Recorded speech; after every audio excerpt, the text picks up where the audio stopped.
Hello, my name is Jamie, and my little boy was diagnosed with leukemia on August 21st.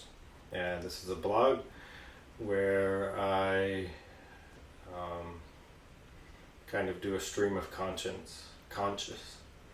So this past week, with Leo's treatment, he hasn't received treatment in 3 weeks because his counts have been low, so that's a little frustrating. But for me, one of the hardest things that I mentioned last time was Leo's not the only person in our family or circle that has been diagnosed with cancer. Our nephew Chris was diagnosed with cancer a year ago, and our friend Brian was recently diagnosed with cancer as well. And then my son Leo was diagnosed with cancer. And that is very frustrating because makes you wonder who's next. And I have 3 other children. So the who's next question has really been bothering me. So I had our water tested, and a part of me just wants to run away.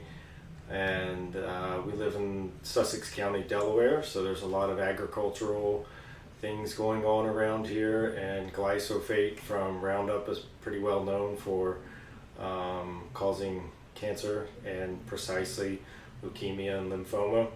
So I've been researching, and then I talked to a contractor that installs water filters, and he told me that the water filter that would be best for my system after I gave him the test scores would cost about $12,000, and it just seems crazy to me, and I'm just having a hard time wrapping my mind around it. And Leo and I went up to the Ronald McDonald House on Wednesday night, and I really wanted to do something as fast as possible with our water filter, and I obviously wasn't going to pay $12,000.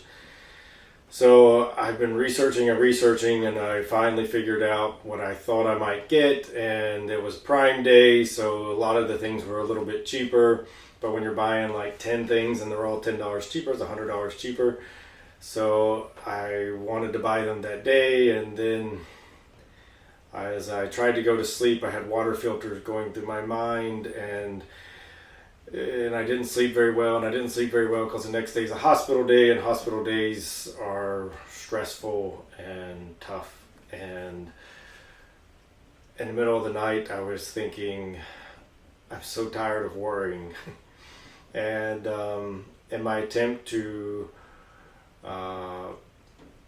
distract myself from my worry about cancer and about my other kids getting cancer, and which would be the white water filter, I encouraged myself to anticipate the next time I got to sleep with my wife.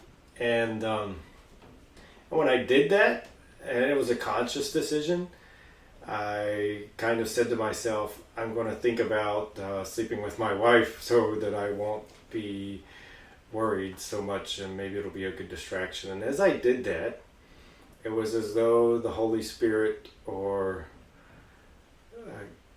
the Holy Spirit whispered in my ear, it wouldn't be the first time of sorts. And then it was just like a revealing of myself to myself. And when I was in 3rd grade, I went to a church camp in New York. And the first night of the church camp, they showed a video of kids being separated from their parents for eternity. And I cried, and I said I wouldn't eat until they brought me to my mom and dad. And for the next 5 years, from 3rd grade to 5th grade, from 3rd grade to 8th grade, I had a hard time sleeping, and I was always worried that I'd be separated from my parents for eternity. And my grandfather always said I needed to see a psychologist, and that I had problems because of that. And now, looking back, I always tell my story as, I went to church camp when I was in 3rd grade, and I was scared that I didn't know how to avoid hell and avoid being separated from my parents for eternity until I turned 13, or when I was in 8th grade, and then I discovered girls, and it wasn't a problem anymore. And that was, that story is so, it's a real thing. But it's not just a real thing that I do. And as God revealed myself to myself, and how this is something that I did when I was in 8th grade, and just kind of like looking at yourself. It was also like a way of looking at myself and looking at other people, and this is what a lot of us do in so many ways, and that all of our pains are much more love pains.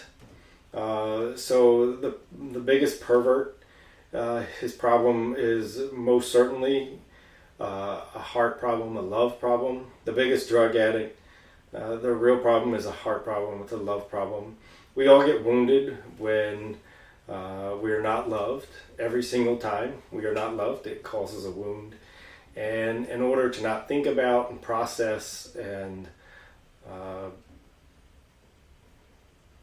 feel the suffering from that wound, we distract ourselves with something else. And so God let me see that one of the things that I did is I allowed a perversion of myself to distract myself from the pain and the suffering that I'd felt for 5 years. And I never really healed that problem well. And I've experienced this in my marriage. I have relational anxieties, and then it didn't help.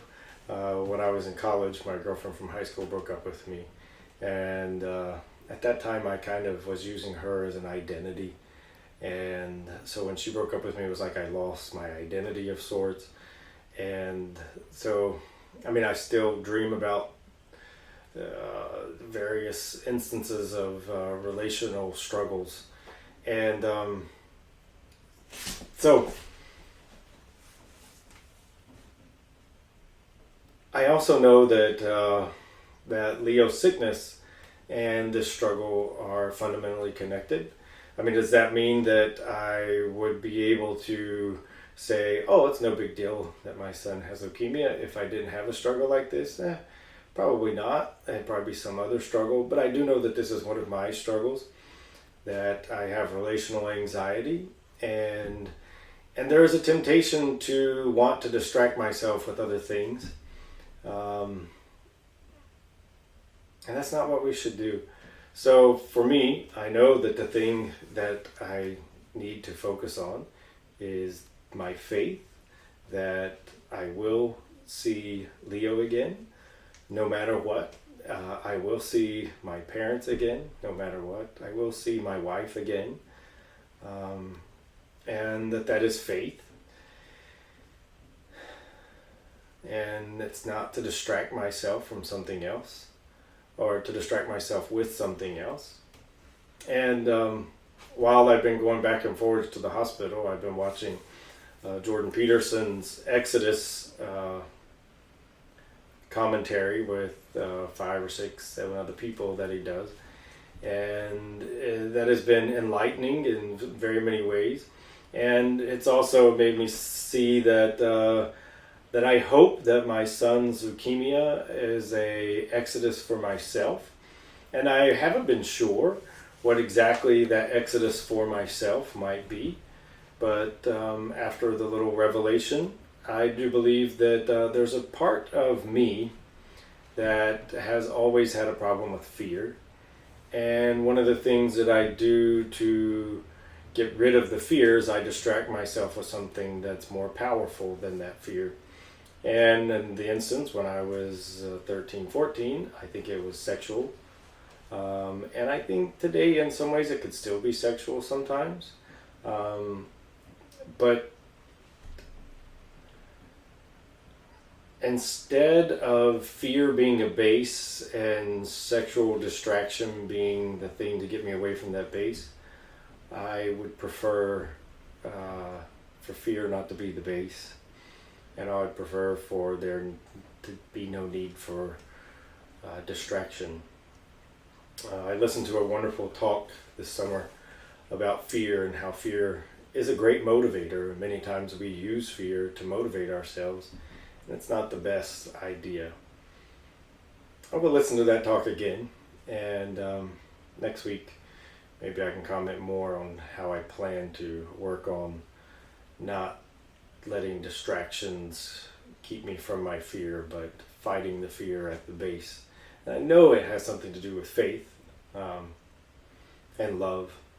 And the three theological virtues, and by theological we mean you can't get these. It's not a habit that you practice. It's infused.